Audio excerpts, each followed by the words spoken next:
Aaliyah Monroe, the unforgettable comeback. A silent courtroom, the air thick with tension. A black woman, impeccably dressed in a tailored suit, entered with the confidence of someone who knew she belonged there. But a police officer, blinded by prejudice, stopped her, ignoring her FBI badge. With a sneer, he snatched her identification, accused her of forging it, and in front of a stunned crowd, attempted to handcuff her. What he didn't know was that in just 7 minutes, his world would crumble under the weight of the truth she held. This is the story of Aaliyah Monroe, a federal agent who turned humiliation into an unforgettable comeback. It was a Thursday morning in a St. Louis courtroom. The air was dense, as if the marble walls held the secrets of years of injustice. Aaliyah Monroe, 37, entered courtroom 4B with firm steps. Her perfectly tailored black suit whispered authority. In her hand, a brown leather briefcase held a USB device containing evidence that could set the system ablaze. Recordings, testimonies, and videos exposing police corruption. That day, she wasn't just a witness. She was a spark that would ignite a hidden truth. Aaliyah had grown up in Birmingham, Alabama, where silent strength was learned on kitchen floors and sidewalks, not in classrooms. Her mother worked double shifts at a hospital, and her father disappeared before she turned 12. Aaliyah learned to walk with her head held high, even when suspicious glances followed her. By 15, she had memorized the rules. Don't make noise. Stay alert. Always keep your ID visible. This resilience carried her to the FBI, not through connections, but through an iron will that made her stand out in a world that constantly underestimated her. But that Thursday morning, as she approached the courthouse security checkpoint, an officer stopped her. Brent Halverson, a middle-aged white man with 20 years on the force, looked at her with disdain.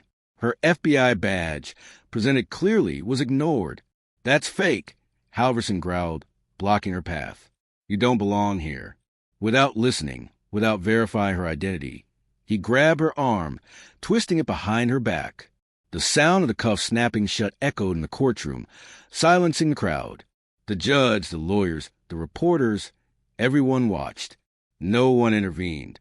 Aaliyah, her cheek pressed against a wooden railing, felt a fury that burned hotter than fear. She wasn't just a federal agent. She was a lead investigator in a case exposing a network of corrupt officers, including Halverson. In her briefcase, now on the floor, were the very pieces of evidence that would destroy him.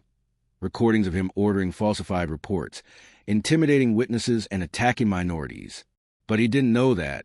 "Where did you get this badge? Did you steal it?"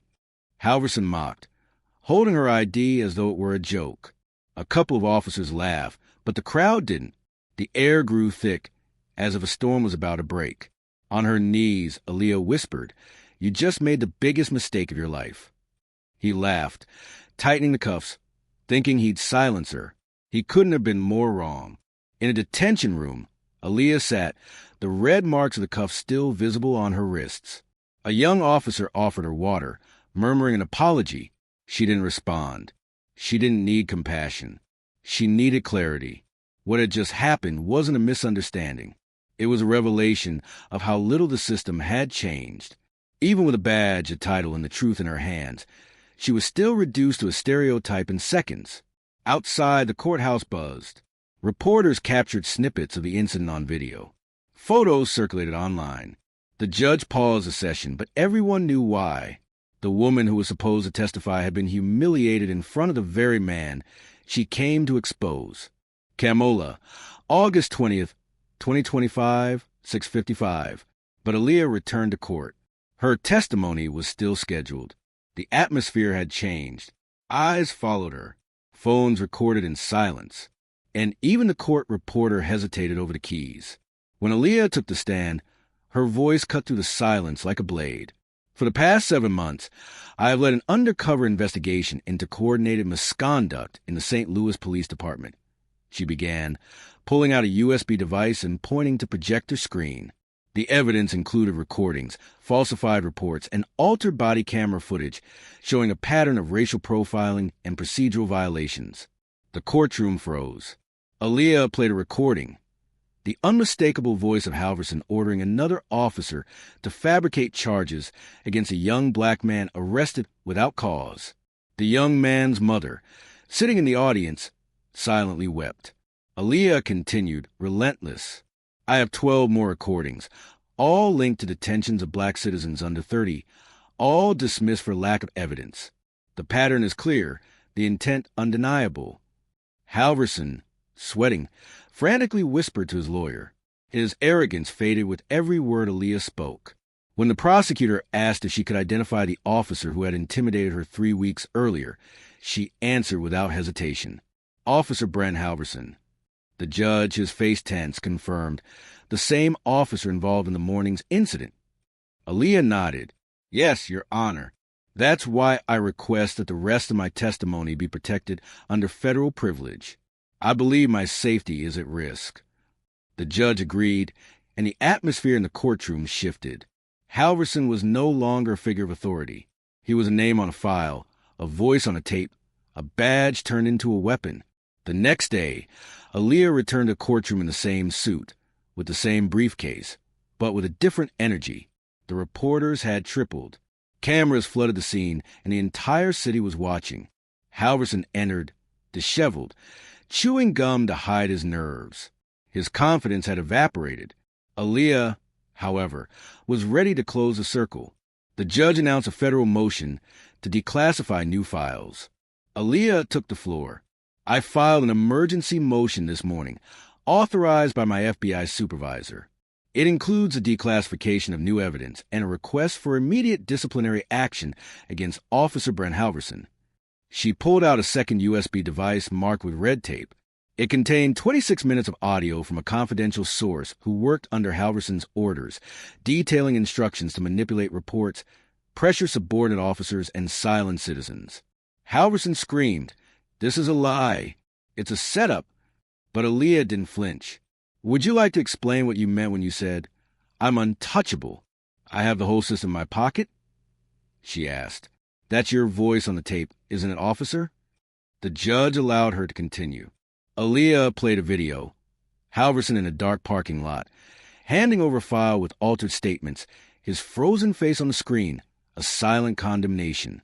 Your Honor, we request the immediate detention of Officer Brent Halverson for obstruction of justice and conspiracy to interfere with federal investigation, Aaliyah stated. The judge, his face grim, ordered, Sheriff, arrest Officer Halverson. Incredibly, Halverson stammered, You believe her, not me? But no one defended him. The cuff snapped on his wrists, the echo serving as a final punctuation. Aaliyah stepped close enough for him to hear. You didn't think I'd have a last word, did you? Camola, August 20th, 2025, 6:55. The case didn't end with Halverson.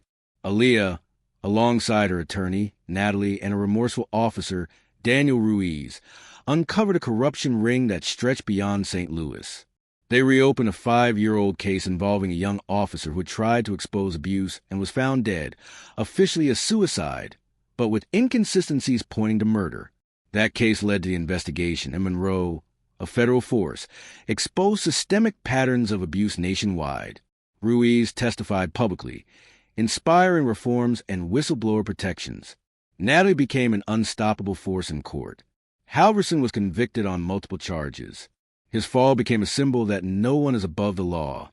Aaliyah, promoted to a senior position in the FBI, rewrote policies and trained a new generation of agents. But she never forgot the cost. The sleepless nights, the threats, the glances that followed her. One afternoon in Birmingham, sitting in her mother's house, Aaliyah touched an old photo of her father. Her mother, tears in her eyes, said, He'd be proud of you. Aaliyah didn't respond, but for the first time in years, she took a deep breath, letting the weight lighten, if only for a moment. This is not just Aaliyah's story. It's a call to all of us. What would you do if the system tried to silence you? Would you speak out even when it was uncomfortable?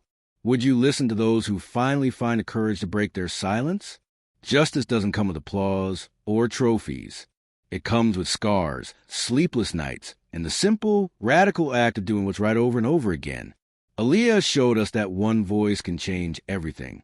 Now it's your turn.